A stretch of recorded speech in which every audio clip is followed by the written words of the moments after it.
Kau setuju tak? Aku bagi kau harta, kau ada hamba, yang hamba tu kau bagi dia makan, kau jaga dia, tempat tinggal kau bagi semua, timun apa semua kau bagi. Ha? Lepas tu pula harta kau boleh diuruskan oleh hamba tu sesuka hati. Ha. Sesuka hati hamba tu pergi. Dia masuk bilik tidur kau, kan? Dia ambil kenderaan, bawa kenderaan kau pergi kedai, pergi mana-mana mengayau-ayau. Sesuka hati dia kan, apa yang dia nak dia buat. Sama seperti kamu, padahal dia tu hamba sahaya. Tentu kamu tak setuju. Kuasa kamu sama pula dengan kuasa hamba sahaya. Siapa pula kamu? Kan? Yang nak duduk sama tinggi sama rendah ni, kamu tu hamba. Aku ni tuan. Kalau hamba tu berperangai macam tuan, dah lama tu hamba tu menangkup di lompang yang tuan tu. Mana tuan suka hamba buat macam tu? Tak payah hamba tuan-tuan. Tuan-tuan setuju tak? Anak tuan-tuan sesuka hati masuk bilik tuan-tuan. Teragak nak dia ya. Masuk duduk terkelantang ada bilik tuan-tuan je. Tengok masuk dah ada dah. Duduk tu kan. Kita pergi buka mari tuan-tuan, ambil tudung tuan, dia pakai tudung tuan-tuan pula. Sesuka hati lah ambil barang tuan-tuan. Apa tuan-tuan akan cakap? Syukur betul mak tengok kau. Macam maknya perangai. Takkan ada dah. Yang ada keluar, kau tak ada kau tudung kau. Tak ada kau baju kau. Tak ada kau kain kau. Kan mak dah boleh kan? Hak kau, hak omak. Itu anak kita. Anak ni pun kita tak beri status dia sama macam kita. Sesenang hati nak masuk bilik kita. Kita beritahu dia, lain kali nak masuk bilik pengurus, kotok dulu. Tu saya khabar ke ada anak saya ajar yang besar-besar. Siapa-siapa nak masuk bilik pengurus, kotok dulu. Assalamualaikum. Ada orang dalam? Oh, dia betul. Baik yang kecil, baik yang besar. Anak dah memajlis tu, kotok dulu. Kerana susu hati. Anak kita ni tak. Itu dalam Islam begitu. Ajar macam tu kan. Anak-anak ni tak boleh masuk. Kan kita dah bincang dulu dalam juzuk 17 kan. Anak-anak tak boleh masuk sebelum subuh. Masa zuhur. Tiga waktu tu kan. Lepas solat isyak. Dia tak boleh masuk dalam bilik omak dia. Ini kan anak kita, orang kita tak boleh tahu susu hati dia. Omak dia baru cabut kain, dah masuk di situ. Kadang anak lelaki, kadang anak perempuan. Alah bilik omak, bilik abah dia. Tak boleh. Orang kotok dulu. Assalamualaikum. Tuan ada dalam? Boleh masuk? Masuk. Tidak anak kita sesuka hati. Itu anak kita. Lagilah kita menyerap darah. Yang maksud dia menantu kita. Walaupun menantu kita. Kita tak selesa kita. Makna kita tak nak orang. Sama kedudukan. Sama kedudukan dengan kita. Allah Ta'ala tanya. Nak tak hamba orang tu? Sama macam kau berangai. Ingat kat dia nak ambil duit. Ambil dalam beg duit kau dia ambil. Kita sama. Kan? Kita takkan. Tentu kita tak setuju. Begitulah keadaannya dengan Allah Subhanahu Wa Ta'ala. Kalau kamu tidak redha diperlakukan oleh hamba sahaya kamu seperti itu, betapa pula Allah. Kan betapa pula Allah yang menjadikan segala-galanya. Yang apa yang ada kat kita dia punya. Harta kita sendiri pun menjadi milik dia. Semua makhluk dalam atas muka bumi ini adalah milik Allah. Allah yang ciptakan, Allah yang jadikan. Allah Ta'ala yang bagi rezeki. Allah yang langsungkan kehidupan. Tiba-tiba manusia ni ambil makhluk yang Tuhan jadikan, letakkan status dia sama dengan keadaan Allah, status Allah sebagai Tuhan pula. Tentunya Allah tidak setuju. Itu hamba aku yang kau letak dia setaraf dengan aku, nak buat apa? Satu kesalahan besar. Sebab tu Allah Ta'ala tanya, suruh Rasulullah sebut pada orang musyrik. Qul man yarzuqukum minas sama'i wal ard amman yamliku as-sam'a wal absar wa man yukhrijul hayya minal mayyiti wa yukhrijul mayyita minal hayy wa man yudabbirul amr fasayaquluna Allah faqul afala tattaqun. Katakan wahai Muhammad, siapa yang beri rezeki daripada langit dan daripada bumi? Siapakah yang memiliki, yang memberikan, mengurniakan pandangan dan pendengaran dan pandangan, telinga dengan mata? Siapa yang hidupkan yang mati dan mematikan yang hidup? Siapa pula yang mengurus mentadbir bumi ini? Fasayaquluna Allah. Mereka semua akan kata wahai Muhammad, Allah. Faqul afala tattaqun. tanyakan kepada mereka, katakan kepada mereka, afala tattaqun, kenapa kau tak takwa dengan Allah? Allah Ta'ala tanya lagi dalam Al-Quran. Kita ingat surah Yunus juzuk 11. Qul hal min syurakaikum may yabda'ul khalqa thumma yu'idu. Qulillahu yabda'ul khalqa thumma yu'idu fa anna tu'fakun. Katakan lagi Muhammad, tanya mereka tu, adakah sembahan-sembahan yang kamu ambil sebagai Tuhan tu, yang boyoyo bona pagi potang kau sembah tu, adakah dia boleh memulakan penciptaan makhluk, mencipta makhluk? Qulillahu yabda'ul khalqa thumma yu'idu. Katakanlah Allah Ta'ala lah yang mencipta makhluk dan dialah yang mengulang balik penciptaan yang dia buat awal-awal. Engkau punya sekutu sedikit pun tak mampu nak buat macam tu. Tanya lagi Muhammad, qul hal min syurakaikum may yahdi ilal haqq. Qulillahu yahdi lil haqq. Afaman yahdi ilal haqqi ahaqqu an yuttaba amman la yahdi illa an yuhda. Fama lakum kaifa tahkumun. Tanya lagi Muhammad, adakah sekutu-sekutu mereka itu boleh memberi petunjuk? Katakanlah Allah lah yang memberi petunjuk. Afaman yahdi ilal haq, adakah orang Tuhan yang memberi petunjuk lebih layak disembah daripada orang yang tak beri apa-apa, tak boleh beri petunjuk, melainkan dia sendiri dipimpin, dibimbing, diberi petunjuk oleh Allah. Allah Ta'ala suruh Rasulullah cakap pada orang-orang yang menyekutukannya. Di zaman itu sampai ke zaman sekarang, ayat ini masih lagi berjalan. Tanya pada orang-orang yang menduakan Allah, apakah kelayakan-kelayakan yang ada pada sekutu-sekutu itu sehingga mereka layak untuk disembah? Sehingga mereka itu layak untuk disembah. Tak ada kelayakan langsung. Bondo-bondo lain, makhluk lain yang diambil sembahan oleh manusia hari ini.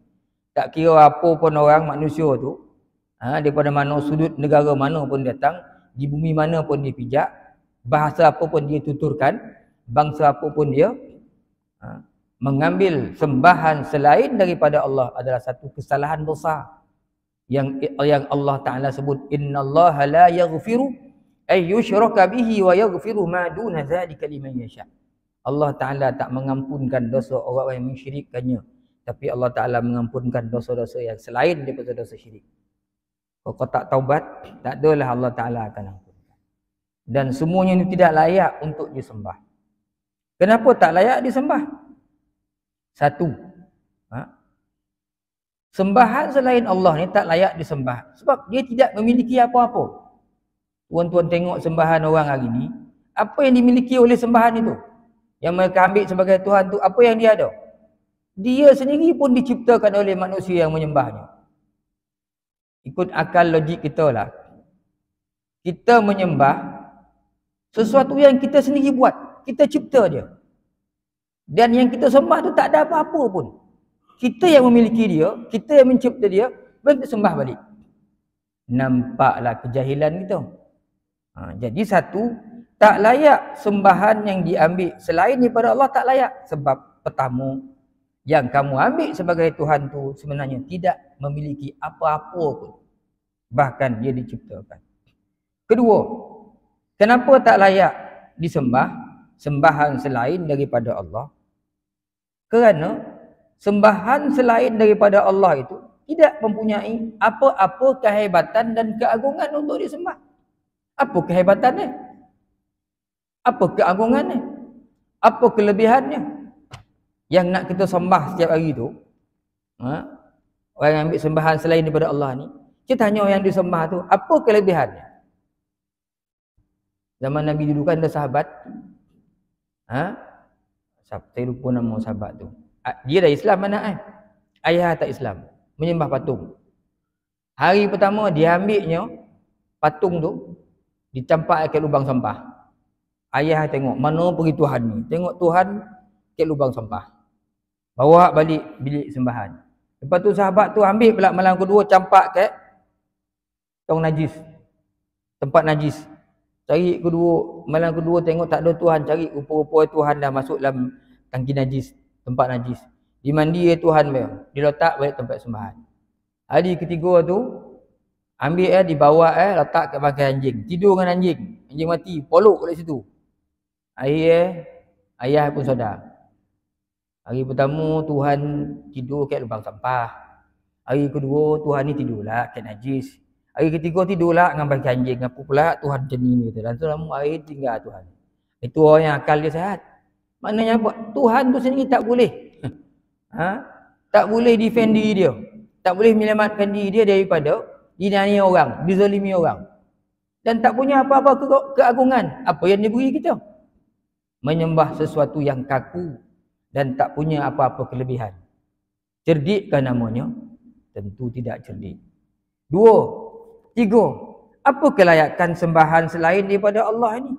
Sedang dia tidak punya kuasa, tidak punya kemampuan untuk mendatangkan kemudaratan dan untuk mendatangkan kemanfaatan kepada kita. Apa yang sembahan selain daripada Allah boleh buat? Patung. Suruh patung tu kotak kepala kita. Dia nak berjalan pun tak boleh. Dia nak menyusahkan kita tak boleh. Dia nak beri manfaat pun tak boleh. Apa kelayakannya? Maka tak layaklah patung-patung itu disembah. Kerana patung itu kaku. Dia tak boleh memudaratkan kita. Dia tak boleh beri kebaikan kepada kita. Mintalah apa-apa pun, dia tak akan menyahut. Lain daripada Allah yang menjanjikan pada kita, wa iza sa'alaka ibadi anni fa inni qarib ujibu da'watad da'i iza da'an. Bila hamba aku mohon minta sesuatu kat aku, fa inni qarib, aku dekat dengan dia. Ujibu da'watad da'i iza da'an. Aku akan memperkenankan permintaan orang-orang yang minta.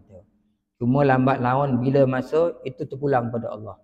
Rezeki-rezeki dia, harta milik dia, semua dia punya. Dia bertindak ikut kemahuan kita, bukan ikut kemahuan dia, bukan ikut kemahuan kita. Jadi tak ada kelayakan. Yang keempat, sembahan-sembahan selain daripada Allah tidak layak untuk disembah. Kerana sembahan-sembahan itu tidak memiliki apa-apa kemampuan dan kekuasaan pun untuk mengurus tadbir alam yang besar ni. Dia tak ada kemampuan. Duduk dekat Malaysia ni, dia tak tahu apa yang berlaku di Thailand. Tuhan yang disembah di Thailand tak tahu apa yang berlaku di England. Dia tak tahu pun. Tuhan itu kaku. Jadi manusia, Allah Ta'ala buat perumpamaan ni supaya manusia ni fikir. Tak layak kamu adakan kesembahan-sembahan sekutu-sekutu selain daripada aku. Tak layak Tuhan selain aku. Sebab itu Allah Ta'ala menempelak orang yang menyembah selain pada Allah ni. Besok Allah Ta'ala sebut dalam Quran. Wa yawma nahsyuruhum jami'a. Thumma naqulu lilladhina asyraku makanakum antum wa syuraka'ukum. Fazayyalna bainahum wa qala syuraka'uhum ma kuntum iyana ta'budun. Fakafa billahi syahidan bainana wa bainakum. In kunna an ibadatikum laghafilin. Pada hari kami himpunkan semuanya orang yang menyekutukan aku dengan sekutu dengan sembahan-sembahan ni, patung-patung ni, pokok-pokok apa lagi jadi Tuhan tu, Allah Ta'ala himpunkan. Summa naqulu lil ladzina asyraku, kami pun memperkatakan kepada orang-orang yang mensyirikkan aku dulu, kata Allah Ta'ala, makanakum antum wa syuraka'ukum. Ya, tempek kau ni dengan kau ni. Sama-sama dengan sembahan kau ni tempek kau.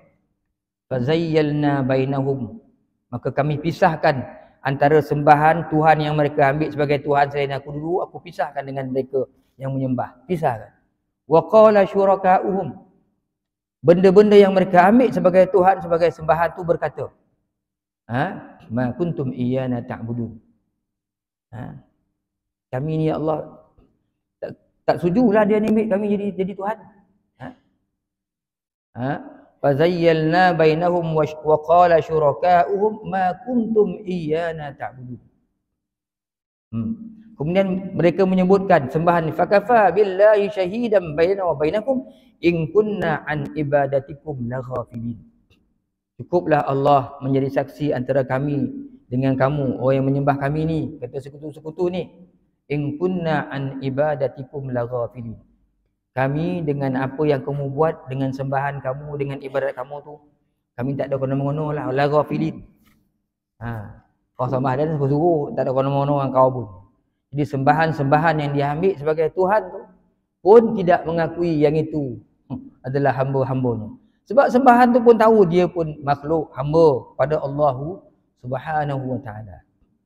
Tinggal lagi manusia hari ni dia tak apa nak cerdik, maka ramailah menjadikan sembahan-sembahan selain daripada Allah. Kadzalika nufassilul ayati liqaumin ya'qilun. Begitulah kami jelaskan keterangan-keterangan itu untuk kaum yang berakal. Orang yang berakal bila dia tengok perumpamaan yang Allah Taala buat ni dia akan terfikir. Tak ya juga kan. Takkanlah sama aku dengan hamba aku status. Takkanlah sama aku dengan anak-anak aku. Aku ayah, aku mak, dia anak. Tentunya berbeza kedudukan. Ini pula Allah Ta'ala nak disamakan dengan makhluk-makhluk lain. Lagi pula tak bergorak, tak ada apa-apa. Sama pula dengan Tuhan kedudukannya. Disembah pula seperti menyembah Allah. Tentunya Allah Subhanahu wa Ta'ala tidak redha. Dan ayat yang kedua tu Allah Ta'ala sebut, badittaba allazina zalamu ahwa'ahum bighairi ilm. Sebaliknya orang-orang yang aniaya itu mengikuti kemahuan nafsu mereka tanpa pengetahuan siapakah yang akan memimpin orang yang dibiarkan sesat oleh Allah, dan tiadakah mereka itu mempunyai penolong. Baliknya orang-orang yang mensyirikkan Tuhan itu sebenarnya mereka ikut kemahuan nafsu mereka sendiri. Mereka ikut kemahuan nafsu dalam keadaan mereka tidak ada ilmu pengetahuan tentang itu. Faman yahdi man adallallah. Siapakah yang dapat memberikan petunjuk kepada orang-orang yang disesatkan oleh Allah? Wa ma lahum min nasirin. Tak adalah orang ini, orang yang sesat ini tidak akan ada penolong baginya. Jadi orang-orang manusia hari ini yang mengambil sembahan daripada selain daripada Allah adalah orang-orang zalim yang sebenarnya telah diperbodohkan oleh nafsu diri mereka sendiri. Diri itu tak ada pendidikan, tak belajar, tak ada ilmu pengetahuan, maka akhirnya dia mengikut kehendak hawa nafsu. Di mana hawa nafsu ni kojo Allah Taala sebut dalam Quran, innan nafsa la ammaratum bisu. Kita mengaji bahasa Arab, ammarah ni daripada perkataan amarah, suruh. Allah Ta'ala tak sebut innan nafsa ya'muru bisu. Allah Ta'ala guna ammarah. Ammarah dalam bahasa Arab maksudnya sentiasa menyuruh, tak ada berhenti-berhenti. Setiap saat suruh buat jahat. Maka orang yang mengikut hawa nafsu ni sebenarnya telah melakukan kejahatan yang besar, iaitu menyembah selain daripada Allah. Di mana dosa syirik, mensyirikkan Allah adalah dosa yang tak diampunkan oleh Allah kalau tidak bertaubat kepada.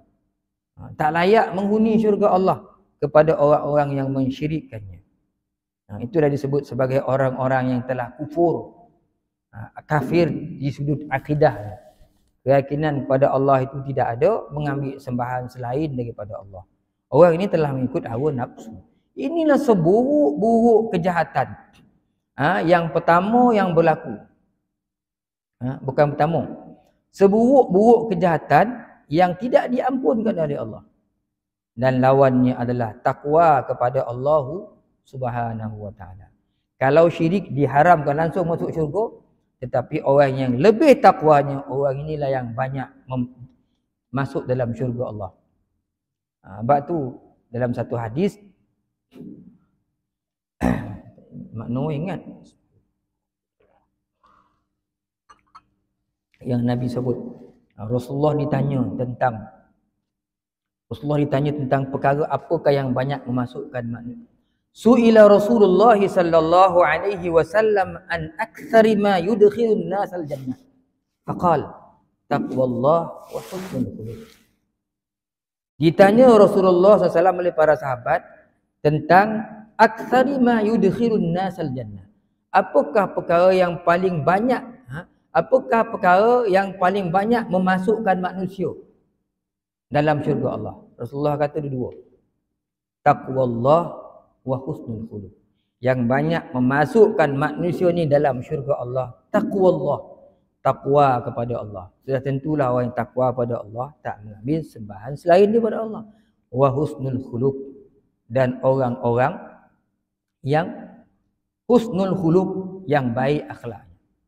Jadi takwa dengan baik akhlak yang orang yang akhlak dia baik, orang ini banyak masuk dalam syurga Allah dengan sebab tu. Innallaha yuhibbu mawaliyal umuri wa ashrafaha wa yakrahu safsafaha. Dalam hadis yang lain Allah Taala sebut, Nabi sebut, sesungguhnya Allah suka kepada ketinggian akhlak, keluhuran akhlak baik. Wa yakrahu safsafaha, dan Allah Taala benci orang akhlak buruk. Antara yang seburuk-buruk akhlak adalah menjadikan sembahan selain daripada Allah. Buruk perangai orang. Dah dia beri rezeki, dia beri makan, dia beri minum, dia beri kehidupan, Tuhan yang itu, yang satu itu, tiba-tiba dia ambil pula Tuhan lain pula. Samalah. Omak kita, sekolahan kita, hantar mengaji, ngawin dengan kita, nikah dengan kita, semua daripada kecil, menyusuan kita.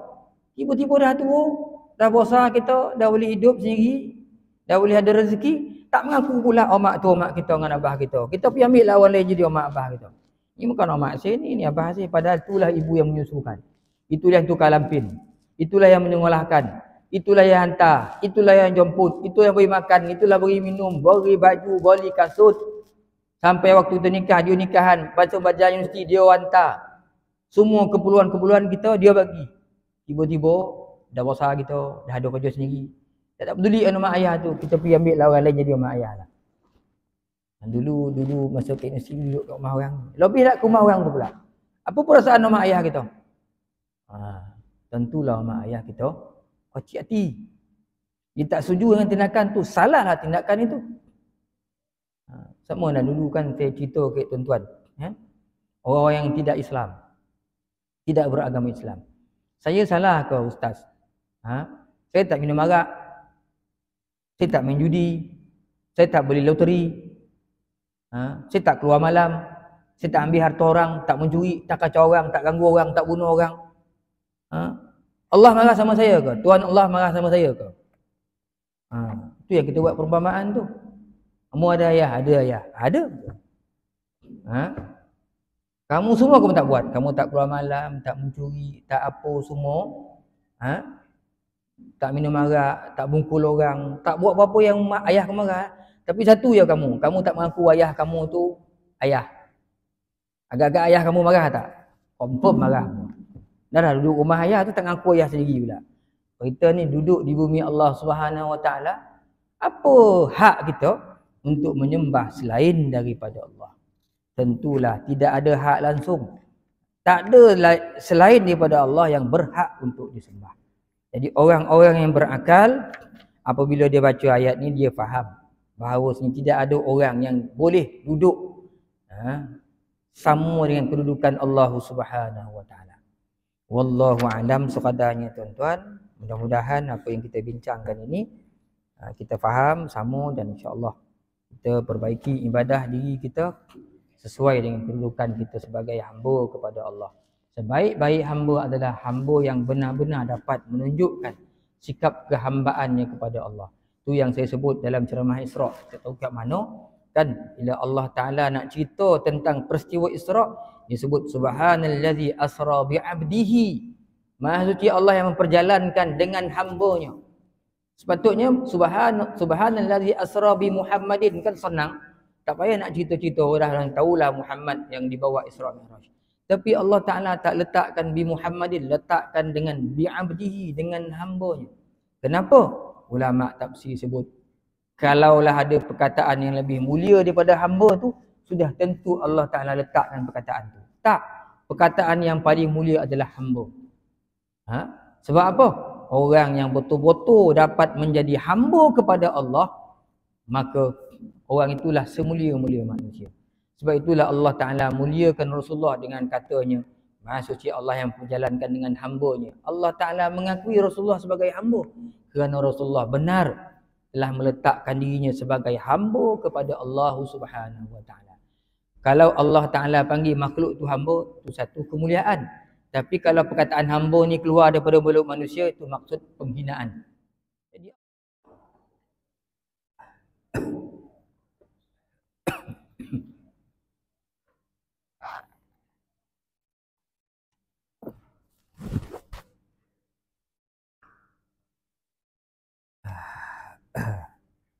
Jadi إلى حضرة النبي صلى الله عليه وسلم وآله الكرام وأصحابه العظام. شيء لله له الفاتحة. أعوذ بالله من الشيطان الرجيم. بسم الله الرحمن الرحيم. الحمد لله رب العالمين الرحمن الرحيم مالك يوم الدين إياك نعبد وإياك نستعين اهدنا الصراط المستقيم صراط الذين أنعمت عليهم غير المغضوب عليهم ولا الضالين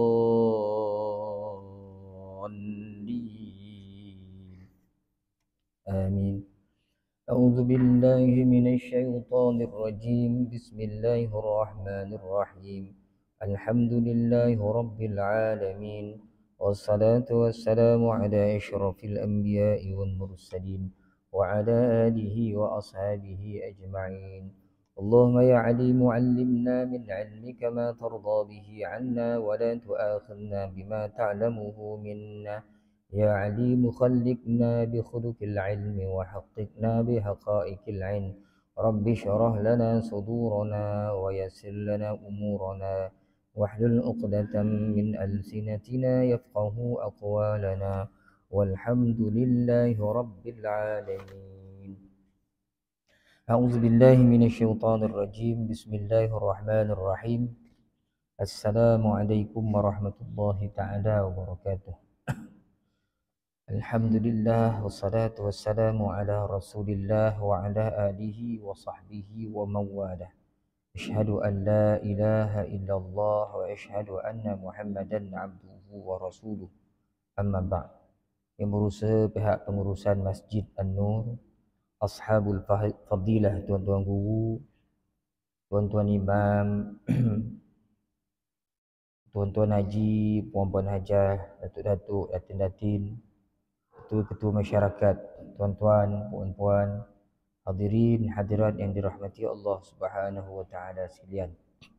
Alhamdulillah tuan-tuan dan puan-puan, seperti biasa sama-sama kita panjatkan kesyukuran kehadiran Allah Subhanahu wa taala di awal pagi ini kerana masih lagi membangkitkan kita, membangunkan kita untuk dapat sama-sama kita solat subuh secara berjemaah.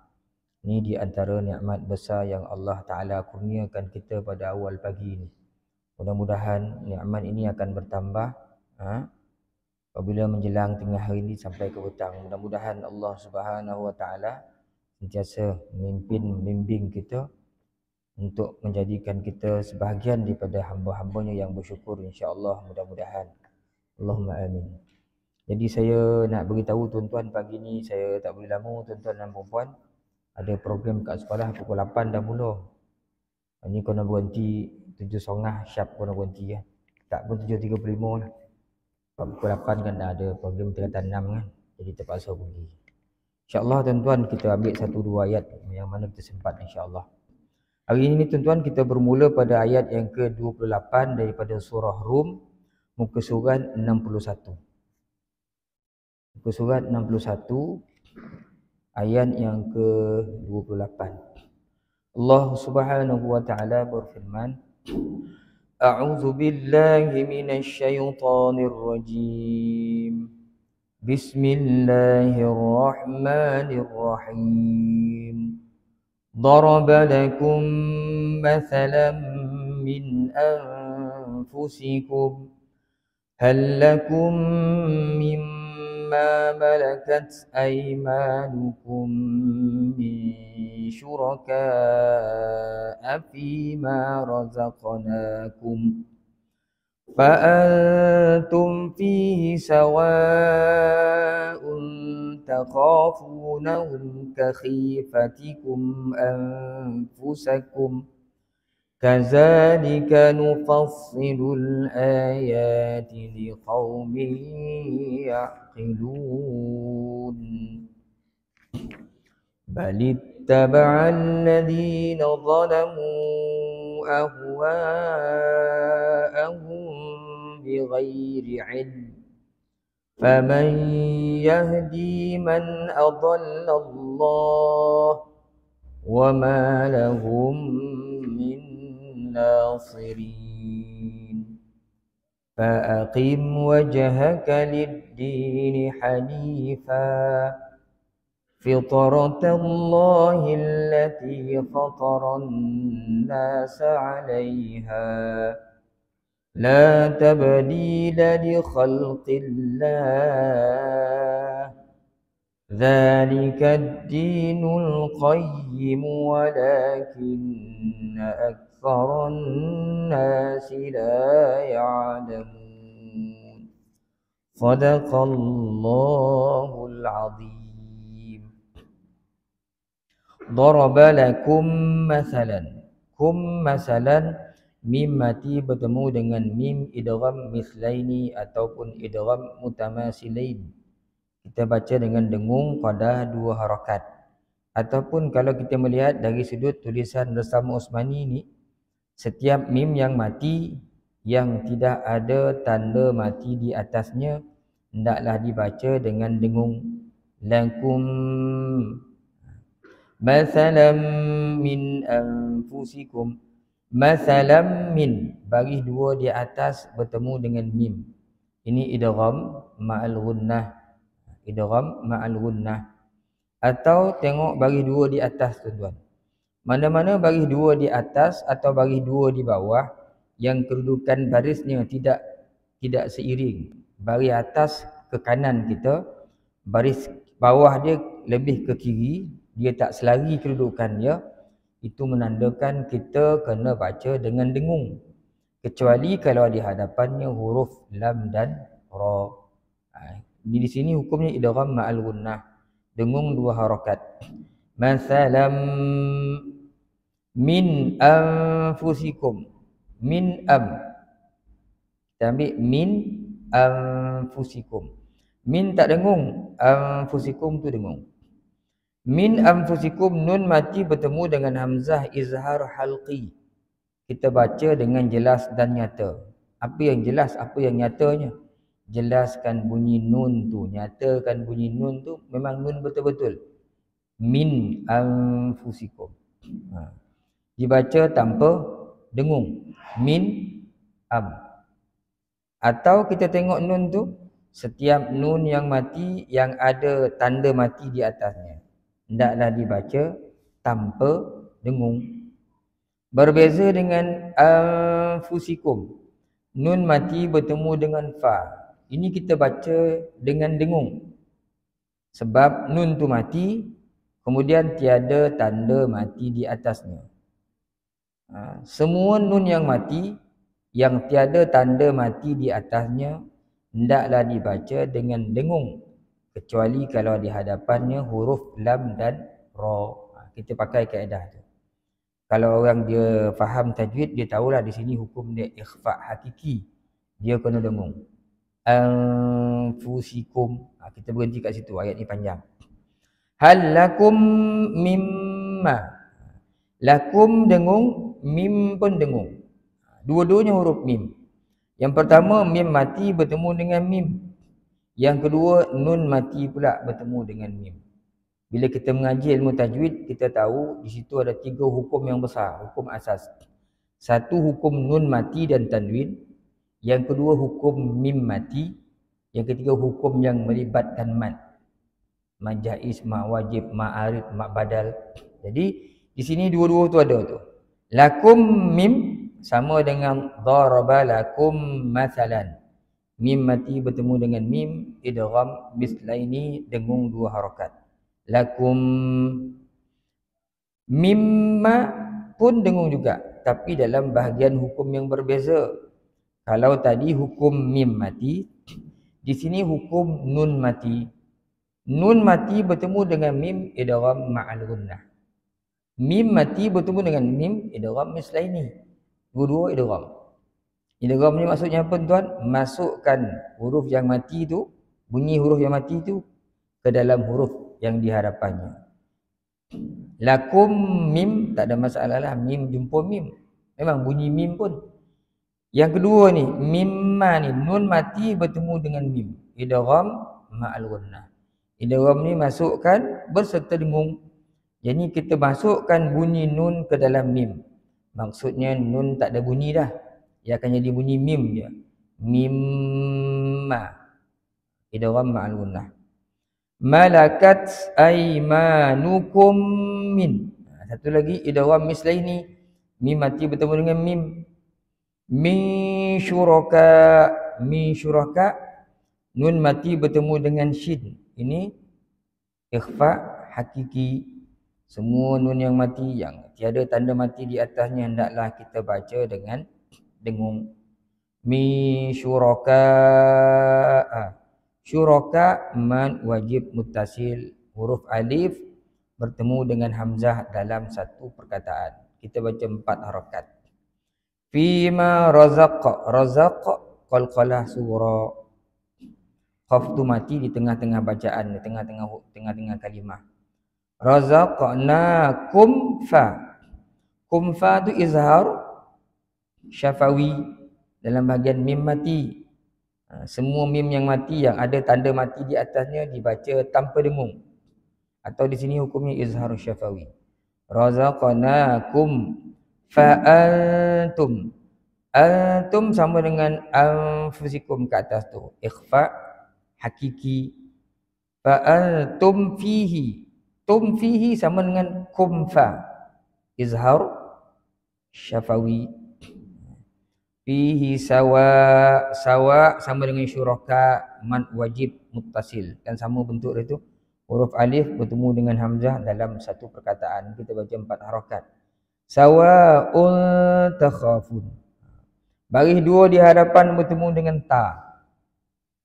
Ini ikhfa hakiki.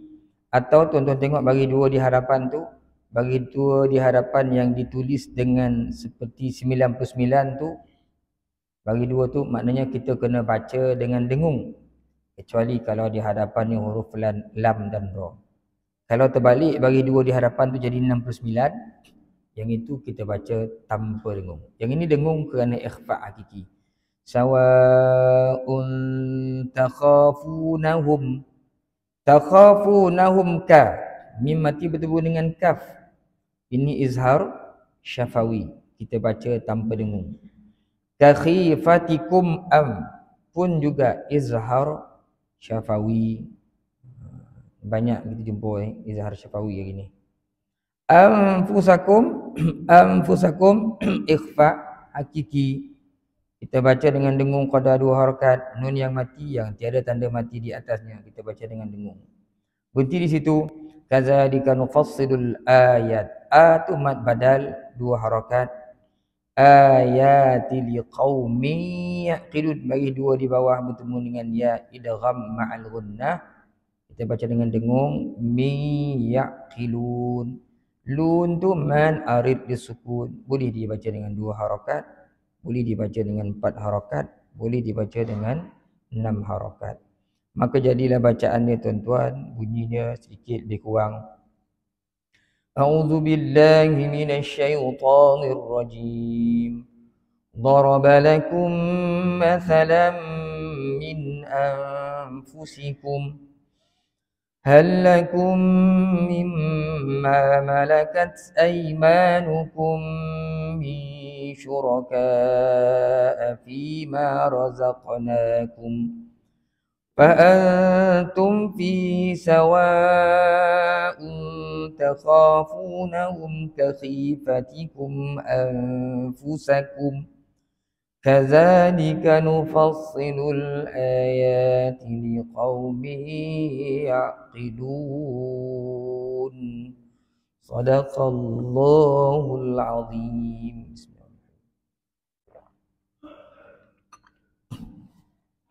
Kalau tuan-tuan baca ayat ni nanti, bila tuan-tuan baca daripada halakum mimma malakat, lebih sempurnalah kalau tuan-tuan nak wakaf pada fa'antum fihi sawa, lebih sempurna.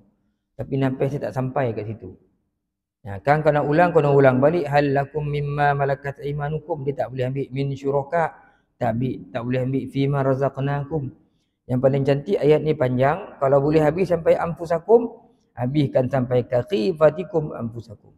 Kalau tak boleh habis, lebih cantik kita wakaf pada fima razaqnakum fa antum fihi sawa. Lepas tu ulang balik fa antum fihi sawa. Itu lebih sempurna dari sudut maknanya, insya-Allah. Tapi nak buat macam mana, apa kata tak sampai, habis razaqnakum je. Nak ambil halakum kan sama balik.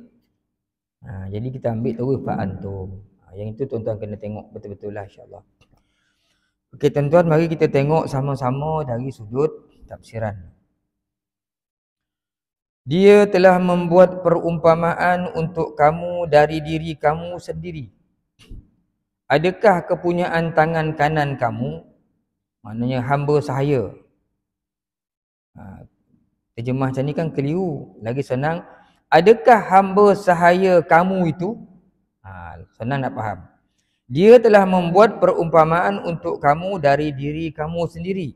Adakah hamba sahaya kamu itu bersekutu dengan kamu dalam hal rezeki, harta yang kami berikan kepada kamu, dan kamu dalam harta itu mempunyai hak yang sama?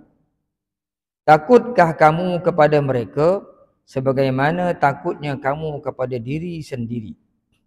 Begitulah kami jelaskan keterangan-keterangan itu untuk kaum yang berakal, yang mengerti. Baik tuan-tuan, seperti biasa, sebelum kita pergi jauh, kita akan fahamkan dulu ayat ni. Kita fahamkan dulu ayat ni. Di mana dalam ayat ni Allah Ta'ala membuat perumpamaan menggunakan diri kita. Allah Ta'ala sebut ni, dia buat perumpamaan dari diri kita sendiri.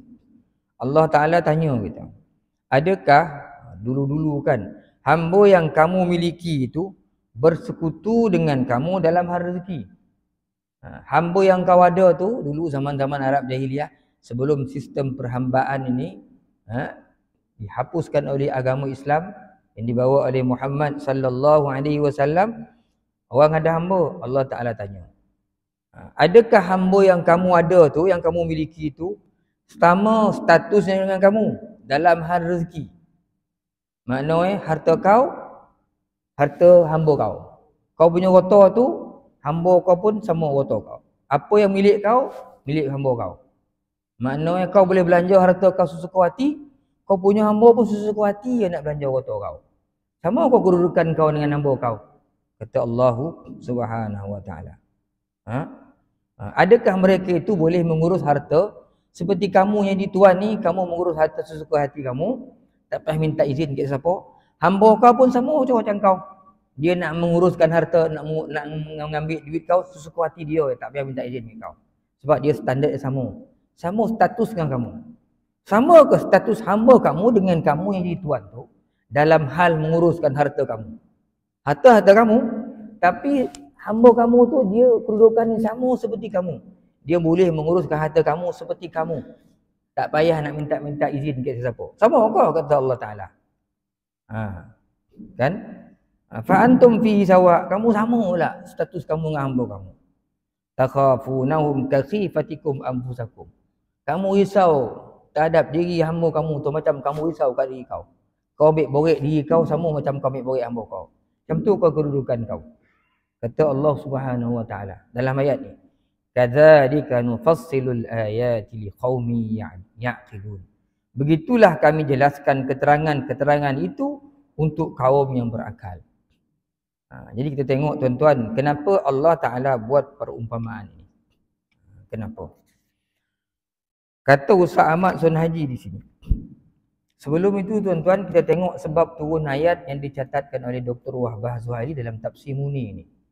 Kata dia, Imam Tabrani meriwayatkan daripada Ibnu Abbas, di mana Ibnu Abbas berkata, dulu orang-orang musyrik Makkah, kok dia buat haji, dia baca talbiyah.